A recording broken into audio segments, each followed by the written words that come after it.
Minus 50 points for Dragon.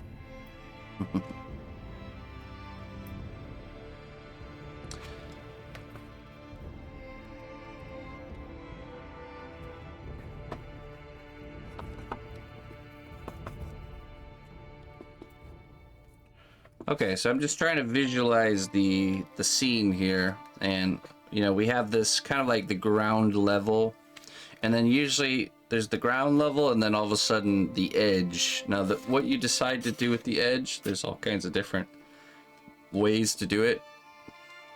I like the look of where it looks like it was like a cookie cut out of this reality. Like someone just took a cookie cutter and you see like all the layers underneath. So sometimes I'll do things where I'll like sculpt little bones and skulls and stuff like that and kind of place them like almost like under the dirt, you know, to help telling that story.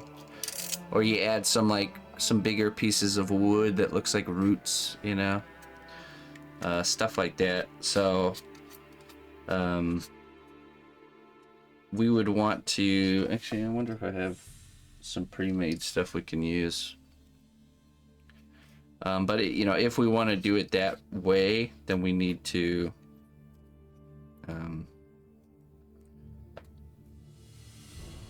kind of carve this in a little bit so there's room to actually add that material, because we want it to have almost like a where the top is wider and it gets narrower as it goes down type of shape. Another option is we could do some sort of an elaborate border, maybe making it look like stone or something like that. Just have to think about how the piece looks here. Yeah, I think we will do the I think we will just do like that under area. So what we're gonna do is we're gonna cut from the top down at an angle like this, and so the bottom of the base is narrower and it gets wider as it kind of comes up. So let's do that.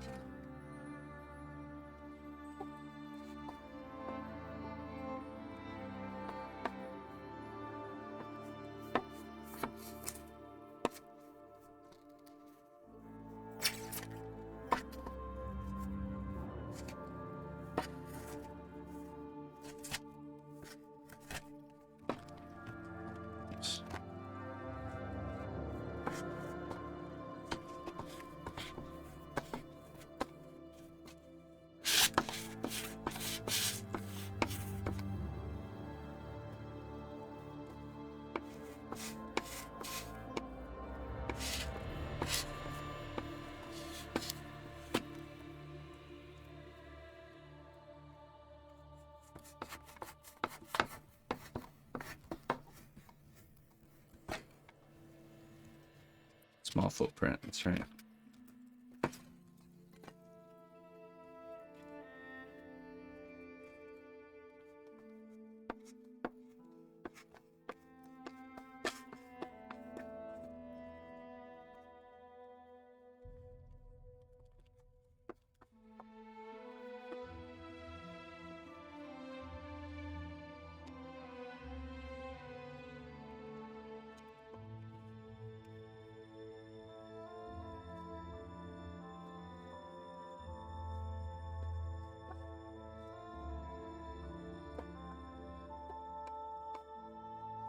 It's going to be a little bit harder to cut through the layers when you're running into the hot glue, so you're just going to kind of muscle your way through it.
Start to see that shape forming up, looking really nice.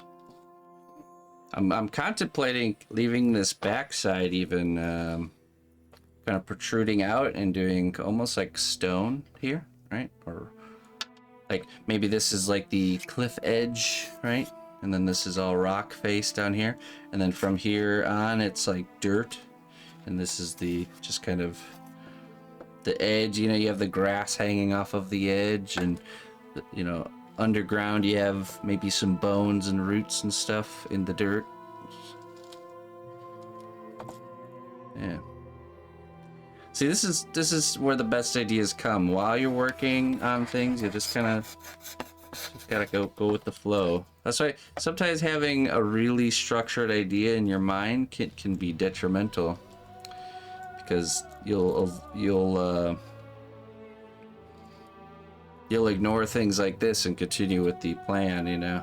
So, but I can really see that. And then we have like this dual nature to the base where you have kind of dirt and foliage and the mushrooms all over here, and then we have the jagged rocks and cliff face going on over here. So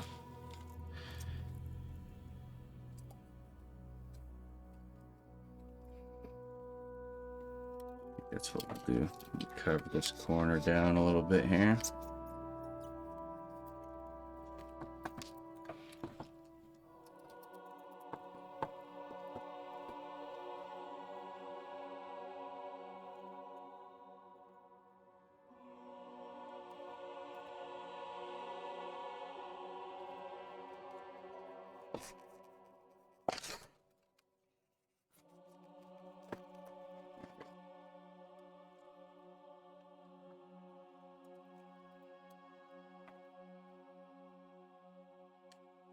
Okay, so we've settled on our idea for the base, and we have our kind of our shape built here. Now we have to think about the next step, which will be to add our sculpt-a-mold to this kind of dirt area here.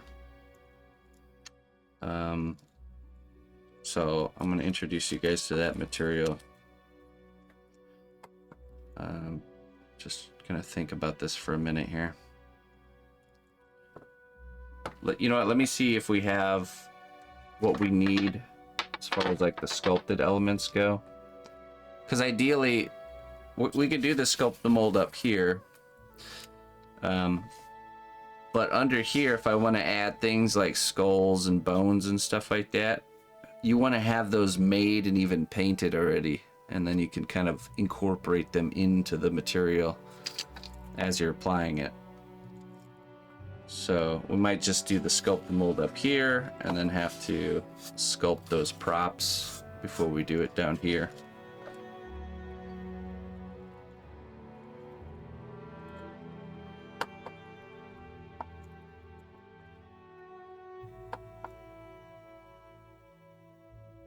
And then the rock face will sculpt using a combination of Cos clay and epoxy clay, because we can't just add clay to this and bake it because it's on foam now, okay?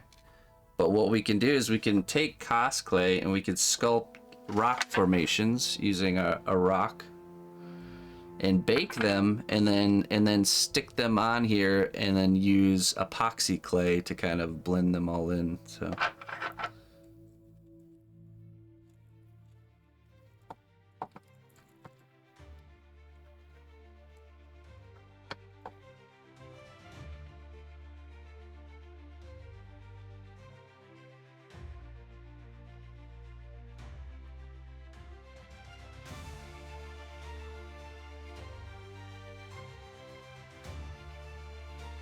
okay. All right, let's look through my bin of items. See what we have to work with.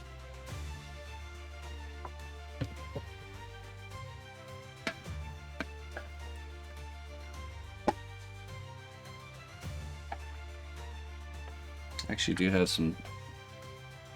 So I do have some skulls.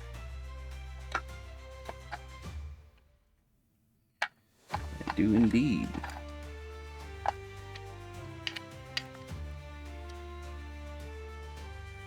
Couple little tooth bones.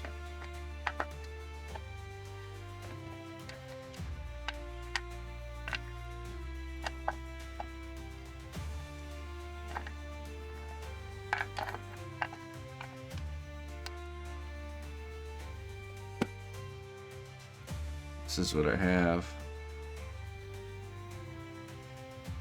These two here. But I'm not sure. They don't really fit, I think. You know.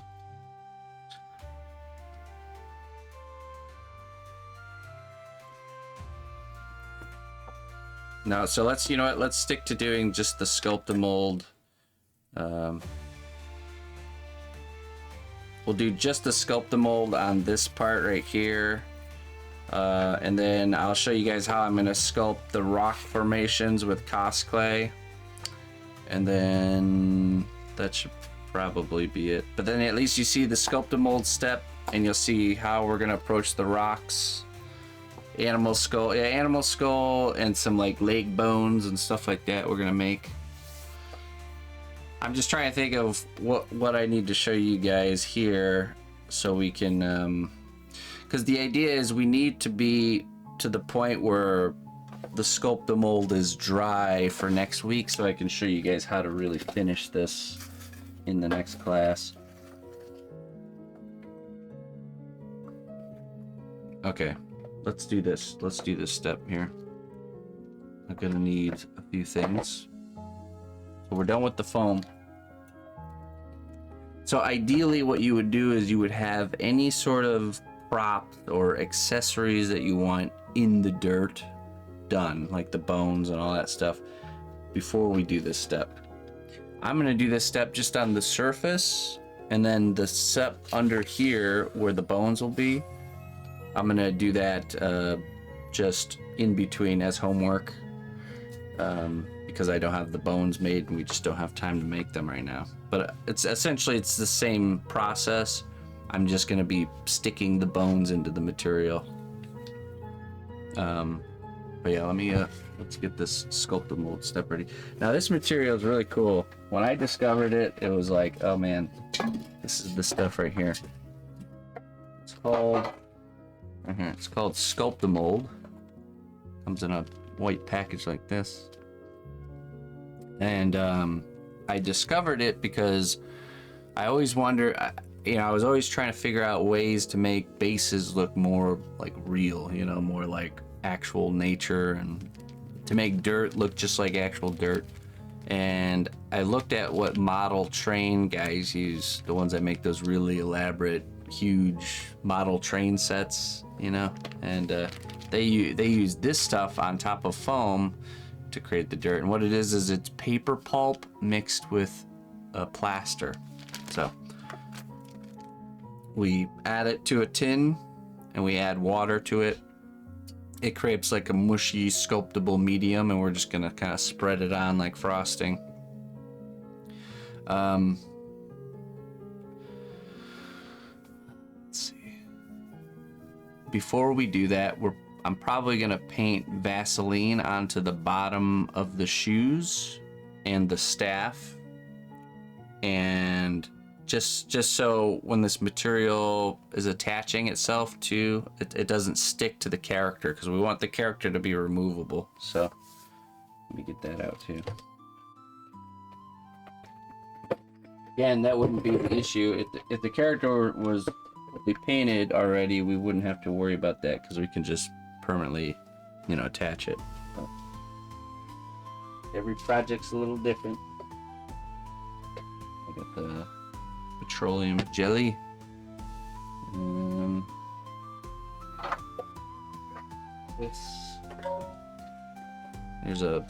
I use these loaf pans. You can get these loaf pans at like the dollar store with the non-stick in there. I use these to mix Sculpt-a-Mold. So you need a loaf pan. The Sculpt-a-Mold, we need water, which I have to go get, I think.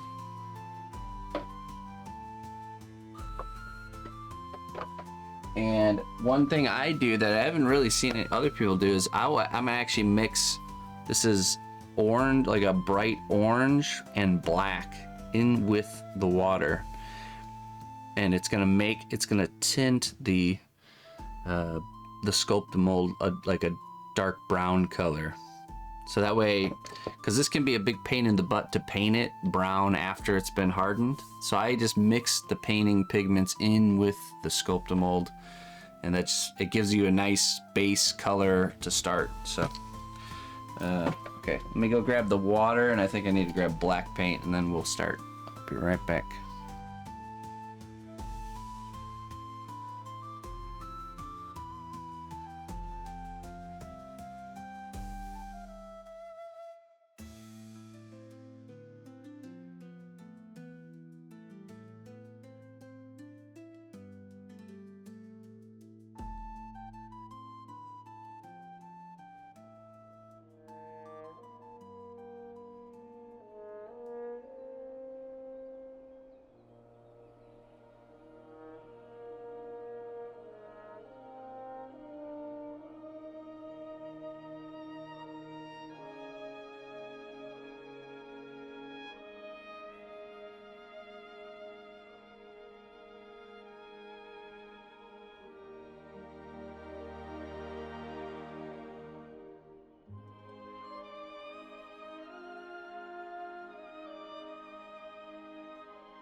All right, I think I got everything. We'll see. It's like paper mache clay. It's different. So paper pulp is more of like if you took toilet paper and you shredded it up finely, that's paper pulp. And the whatchamacallit, the plaster is mixed in with that. I mean, I guess it's kind of right.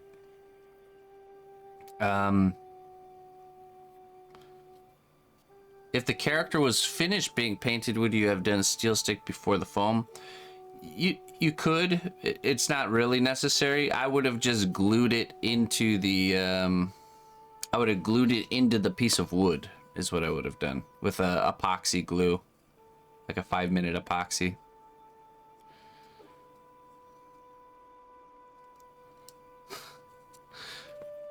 There you go, Crunchy.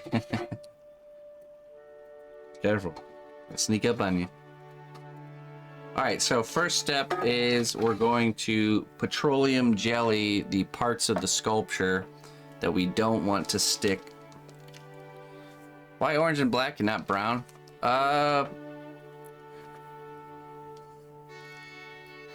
Because you're mixing it into something that is white, and I just find these are really strong colors, so they are able to overpower the white. Brown is already a mixed color, so it just tends to muddle. It just tends to not get as dark. The brown mixes with the white and becomes like a just like a light skin tone, you know. So I just find this is actually a fluorescent orange, so really strong orange, and then of course black is just strong in itself. And I don't use my expensive Reaper paints for this step. I buy like cheaper stuff, like that's folk art, because you're gonna use a lot of it. So, okay, let me get a paintbrush. There we go. And we're going to remove the character. There's a lot of ways to make a non-stick surface here, but there you go. We are going to just paint the bottoms with petroleum jelly, and that will prevent any sticking here. Because we want it to be like a snug fit. You know, we want it to be fitted right up in there.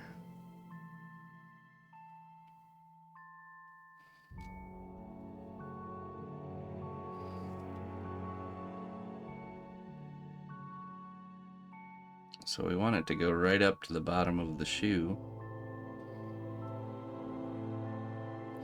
And we can go in, we'll go in and remove the petroleum jelly once it's all set.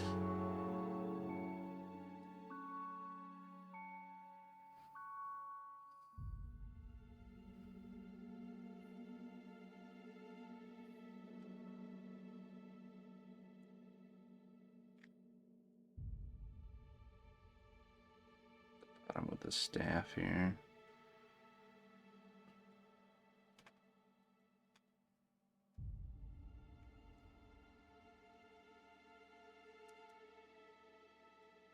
Should be good.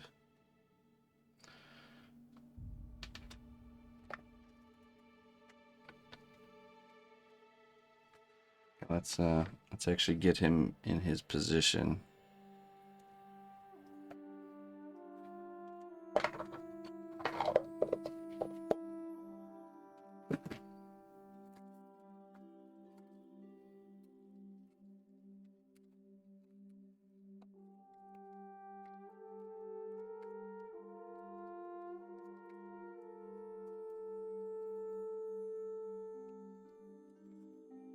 I was worried about being a hard part is lining it up.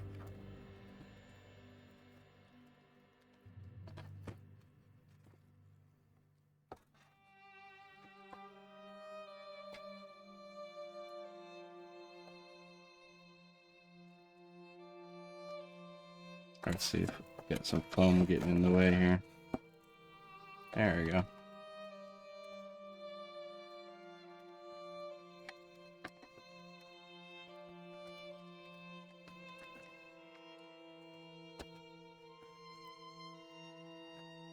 No, that's not right. Ah, there we go. Ah. Aha! It's like this. There.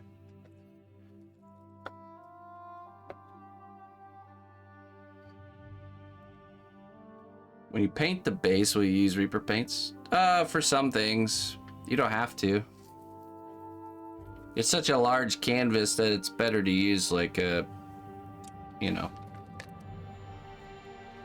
more inexpensive paint for that part. Plus, it's not like you're doing any crazy texturing or shading or anything like that, so.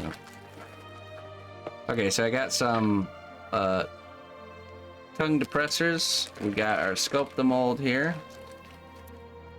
We're gonna put some of it in here.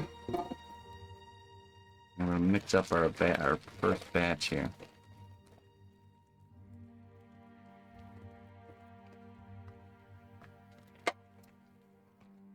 I want to try to not disturb it as much so it doesn't get too airborne.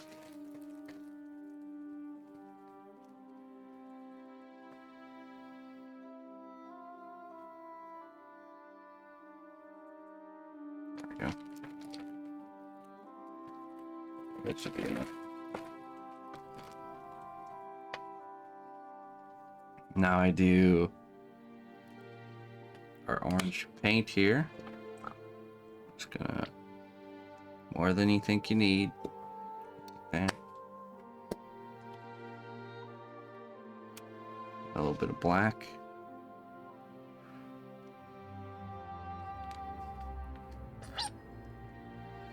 Uh-oh.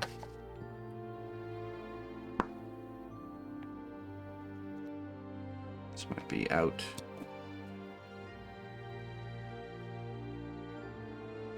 Oh, there we go. There we go. Perfect. Yum. Bon appetit. Okay, then we're gonna add water. Now you want to add water, but you don't want to add too much water, but you don't want to add too little water. So it's kind of like you just kind of add some, mix it up. Decide if you need to add more, and you can mix it to whatever consistency you want, but you want it to be properly hydrated, but you also want it to still be kind of sculptable and not just like, you know, too mushy. So we're just gonna have a nice mix here. Got a nice proper mixing stick.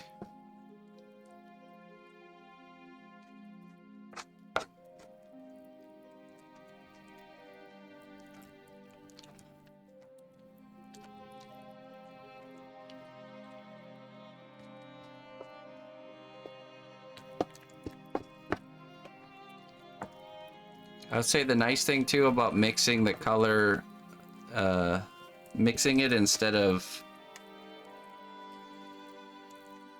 just using brown is you'll end up getting a lot of variety. You know, like some parts will have a little bit more of the black and other parts will have a little bit more of the orange, and it just creates, you know, that's the thing I noticed the most about nature is it's so like diverse. Even the shades of brown on the ground, there's just so much going on, you know, so much variety in one little slice of it, you know. So we're trying to mimic that variety. Now, when you get to this step on your project, make sure you realize that when you start this step, it's gonna have to sit for like a whole week to dry.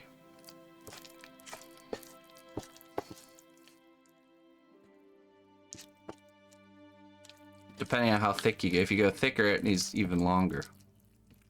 Yeah. It can take a while. It'll be dry to the touch probably in a day or two, but for it to be thoroughly dried all the way through, it can take some time.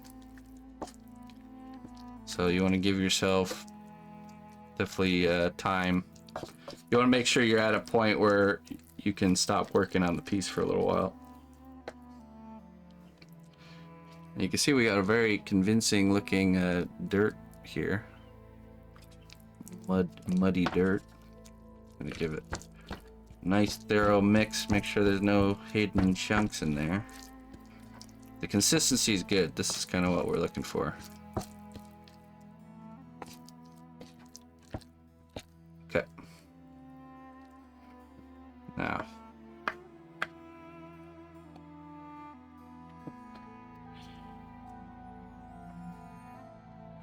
This is where I'm gonna want to bring out some. Oh yeah, I'm gonna introduce you guys to a few things I like to do in this step. I couldn't find my bigger rock, so we're not gonna do it. Usually I have big, like kind of like bigger sized pebbles, really fine pebbles, sand, and this stuff, which is called Spanish moss. Spanish moss, which looks very much like small tree roots.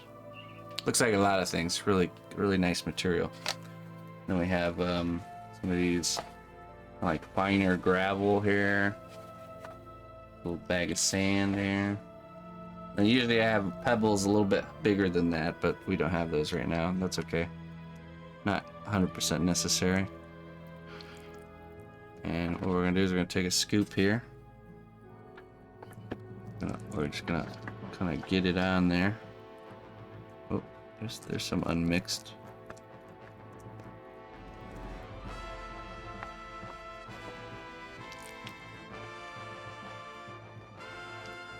There we go.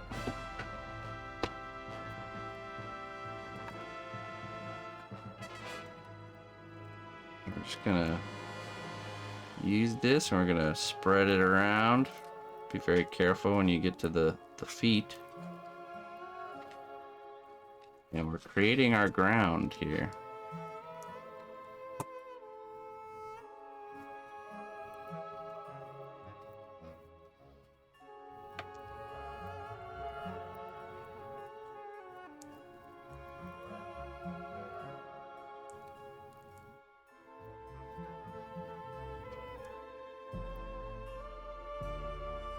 What I'm probably gonna do is we're gonna fill it in around the character, and then what I'm gonna do is I'm gonna lift the character slightly up, kind of pack it in under there, and then stick him down so the material will mushroom out around the shoes and stuff.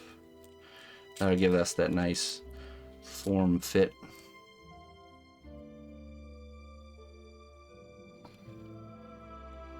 Another thing here, because we're planning on having these little mushrooms in here, you can add those now if you want to, or you can, what we'll do is we'll wait for the material to harden up, and then we'll drill holes and kind of glue those in place, which I like that method better because you just know they're on there and they're not going to move around. Sometimes when you just stick things into this material, they'll kind of pop out later and you have to glue them anyways.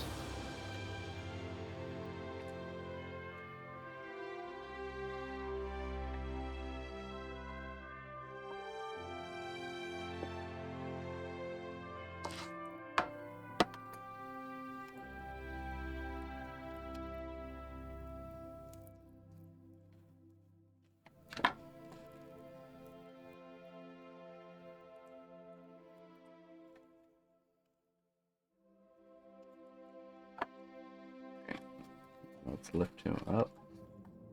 You know, let's just set him down to the side here. Make this a little easier on ourselves.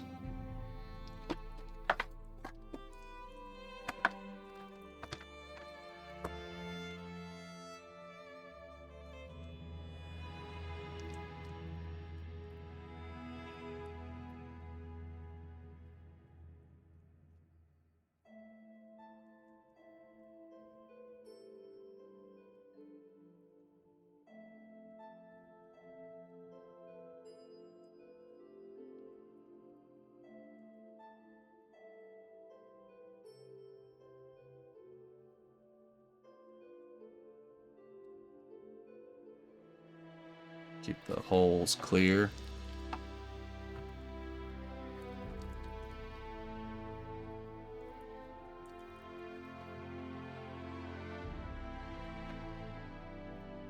Sculpt a mold. Sculpt a mold. That's what it's called. You can buy it or you can make it. Like I said, it's not a difficult material to make yourself if you have to. Or you can just buy it like I do.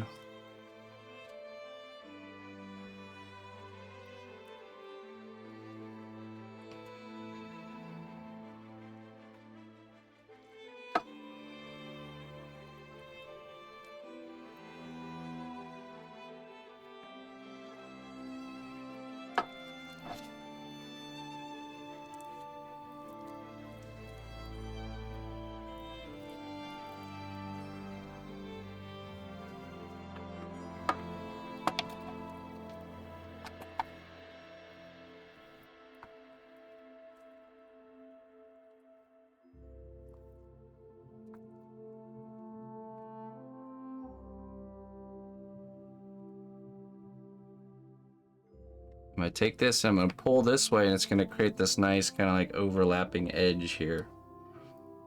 Like those classic floating island cartoon edge. Oh.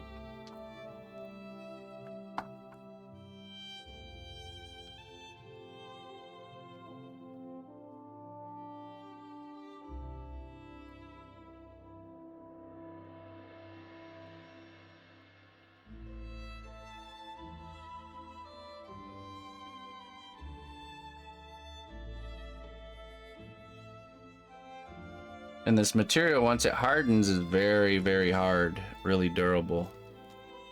That's where our base gets its structure.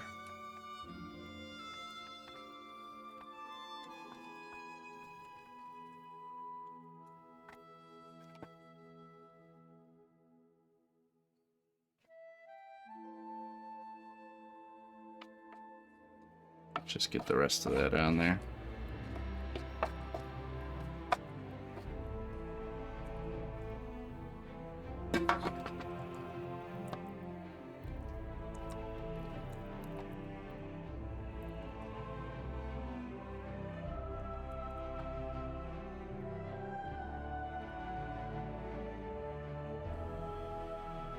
Oops. Okay. Now, let's get this. Hey, welcome raiders. In the middle of a base sculpting class, come on in. Okay, let's see if we can get this in its position here. Yeah.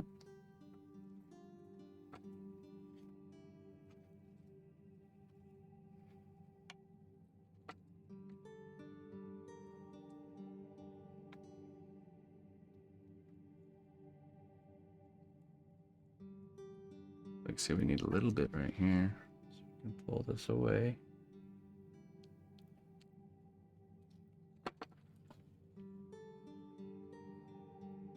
Gonna push it in there carefully.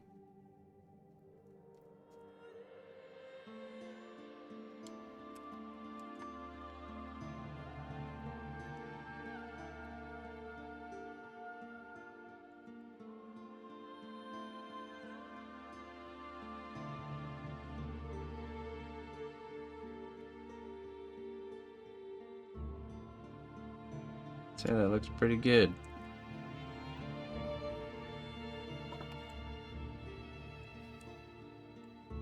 And you don't want to mess with them. You want to leave them in there till it hardens up, and then get them out.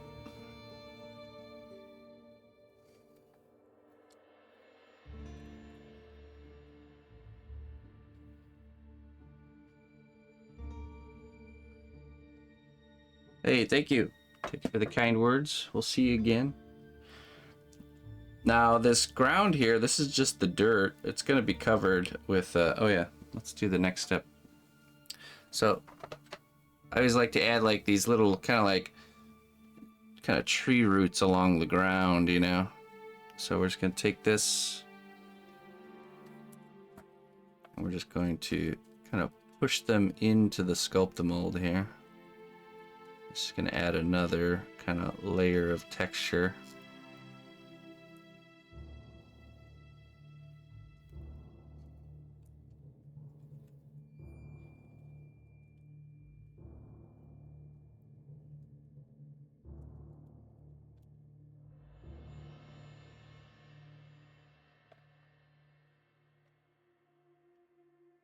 Can you push in fake moss? You can push in all kinds of different materials. Yeah, rocks, sand. Just imagine you're doing everything that's under the foliage. So everything that's under the grass, everything that's under the... you're making the dirt layer of your project. You know, so there's going to be... This is just... You know, we work in a layered method, so after this hardens, we're going to glue on more things and just build up more diversity, more layers, and it's just you can create a really nice environment. You know, really a realistic looking slice of your universe.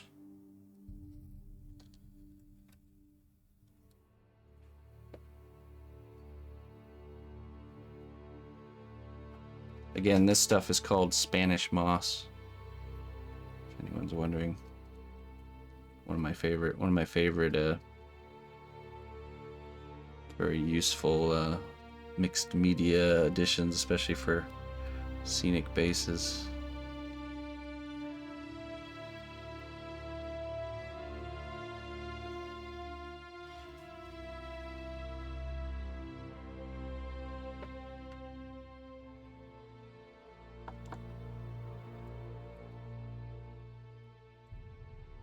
Spanish, yeah, very fancy. Fanciest of mosses. Okay, so now I have some of this gravel. I'm gonna add a little bit more of the gravel towards the cliff face. So fine gravel. You know, you would add more rocks and gravel towards the cliff edge because that's where the rocky terrain is, and then a little bit less as we get here. So I'm just gonna kind of sprinkle these around right here.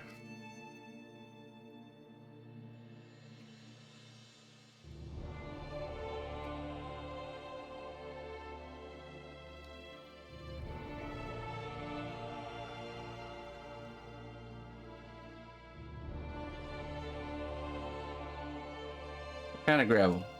Any kind of gravel. You can go outside, you can scoop up a bunch of rocks, wash them off, you know, use stuff that you find. You can buy stuff. This one's, I think, a woodland scenic stuff. Make the best of what you have.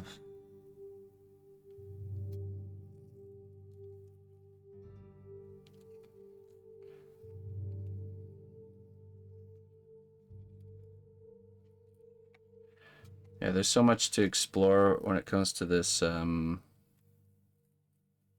mixed media approach. I think you can find a lot of your own materials for this stuff. You just gotta learn how to process it in a way that, you know, you don't have any living entities in your artwork. You know, using vinegar and heat to purify anything that you're using from the outdoors.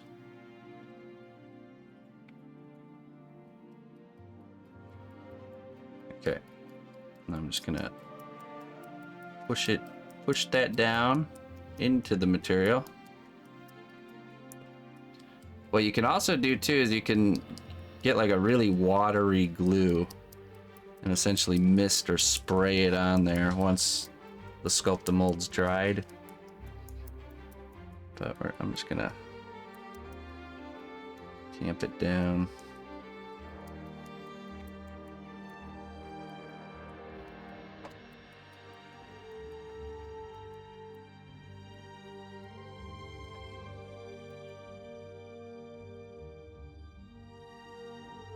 How do you use vinegar and heat? Well, vinegar kills living critters. So if it's something that can't be heated, you would give it a vinegar bath and then dry it out. And if it's something that can be heated, like rocks or pieces of wood or sticks, then you bake it, you cook it in the oven. Just kills off any living critters. So you're not like creating a infestation in your home by trying to make an art project.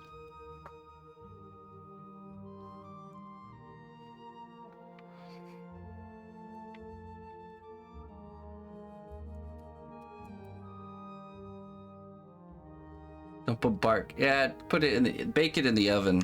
Yeah, oven is fine. And now I'm gonna add little patches of some sand, some sandiness. This will create a little bit of a kind of color diversity. There's little bits of rock in the sand here. couple little spots, little patches here.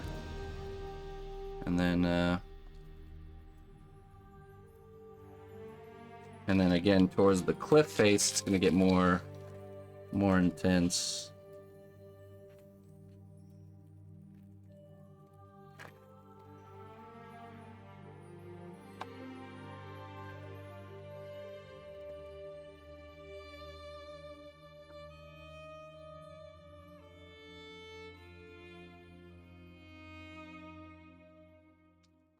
Now, notice how bright this stuff is. We're gonna tone that down because there's another step later, once this is all dry, where we're gonna go back over all this with washes and add even more color diversity.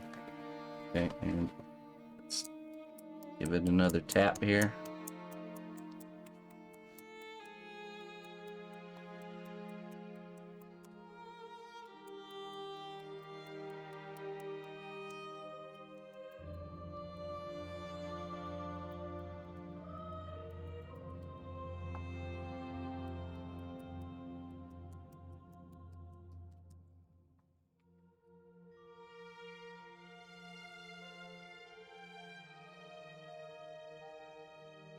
Right, so the Sculptamold's like your binding agent that just brings all these elements together, right? It has its own texture and color, and there we go.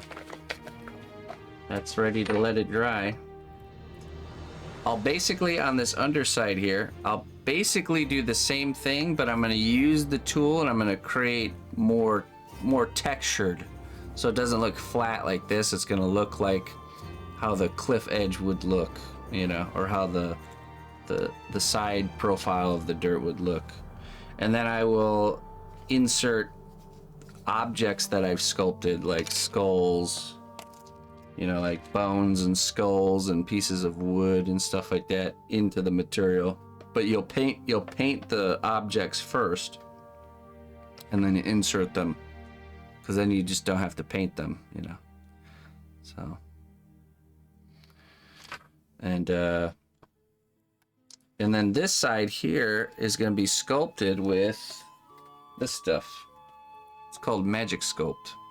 It's a 2-part epoxy clay, so it doesn't have to be baked. And it's going to be the same idea, where we're going to use this as a binding agent to bring together all the rock formation parts we're going to make, which is what we're going to do next. Let's see. I'm going to show you, okay, I'm going to show you guys how, I'm going to show you really simple, easy trick to making really nice looking rock formation. You guys ready? And you're going to make parts. You're going to make the parts for the rock formation. You're going to bake them separately in the oven. And then you're going to add Magic Sculpt, stick in your parts, and then match up the textures using the same method I'm about to show you. So that's how we're gonna do that. Oops. All right, I got a piece of wood here. Let's grab some clay. So you're gonna look at some reference to like look at some cliff faces, but you know, I can imagine that there's some rocks kind of protruding upwards here, and then it's just a rock face going down there. You could sculpt the whole thing with epoxy clay. I just prefer to sculpt with Cos clay. It's just a nice, epoxy clay is not very nice to sculpt with, which let me show you. This is the mixture here. You take one part of this and one part of this, equal as you can. It doesn't have to be perfect. You mix it together in your hands, usually wearing gloves, and you stick it on there and you can sculpt it. Now, you have about an hour to work with it before it starts to harden, okay? So, and when it hardens, it's hard as a rock. So, really solid stuff. So that we're gonna use that just like we used the Sculptamold here on this section. And we're gonna stick in these like rock parts that we make out of Cos clay, you know, And the way you're going to texture all of this rock face is you're going to use a rock. Okay. Let me just show you kind of what that looks like. So you can make some parts like this with like a flat back that you just kind of push on these cliff faces here. But essentially, you're gonna find some nice rocks outside. Usually ones that have like a nice edge like this are really good. And we're gonna get some of that rock texture on there, just like this. You use the rock as a sculpting tool, and you're gonna look at reference to kind of see how rock formations look. Usually they're very angular. You know, they got a lot of like flat planes and stuff, and you know, sometimes they have these little like undercut spots like this. It's really hard to go wrong here with the using a rock to sculpt rocks method. And then once you got your part textured, you take, let's see here, go in with let's see, where's it at? I need a particular tool.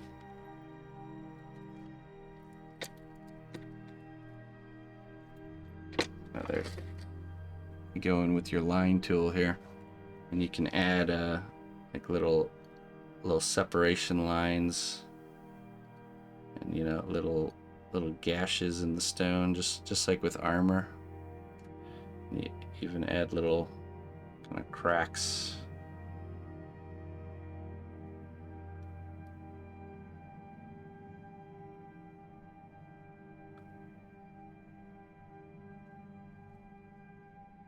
See that?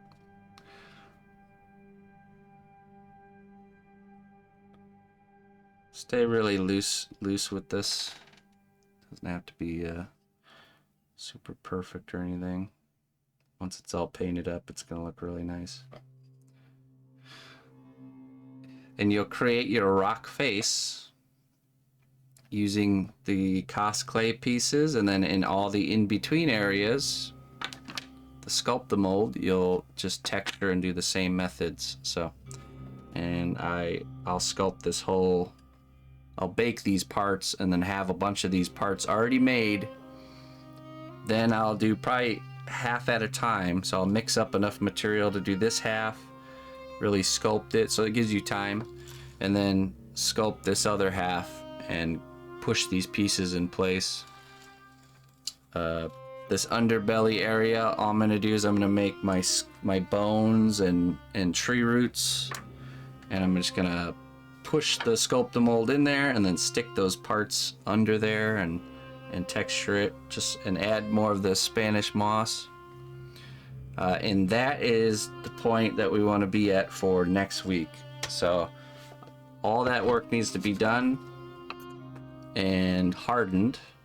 And next week we're going to get into the next phase, which will be painting and gluing and adding foliage and all that fun stuff. So we're going to add in our mushrooms. We're gonna glue on. Let me show you.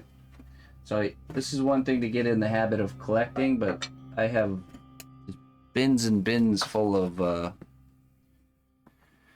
I be working on this on in stream too? I'm not sure. I can't say for sure. I will need to get that done, and I will probably need to get it done earlier in the week because, like I said, it needs time to dry. So possibly, or I have to put in some midnight oil time. So, but I have let me show you here. We got bins and bins and bins full of. Here's the Spanish moss I have. See, Spanish moss. I bought this at a thrift store for $2. That's how I discovered Spanish moss. And then you just get like a bunch of fake plants that people like to decorate their houses with. When you shop for stuff like this, you want to look for stuff that's small. You know, that the leaf pattern and all that stuff is really small. Because again, we're trying to simulate nature. Nature has a lot of plant diversity. This stuff, if you buy it brand new, it's super expensive. But if you buy it, if you can find it used, like this little bushel here, it's only $2. So these are the treasures you find hidden in plain sight. So not from China, yeah. Well, find it however you can, but I'm always on the hunt for this kind of stuff. As you can see, there's all kinds of different varieties. Here's a different kind of Spanish moss, $1.89. So, there's this kind of stuff right here. Now we're going to use this as a building material. We're not just gluing this stuff on there. We're cutting it into little pieces, sometimes combining things together, sometimes adding this and painting on top of it, you know? There's all kinds of... This is like the basic building material for making our foliage.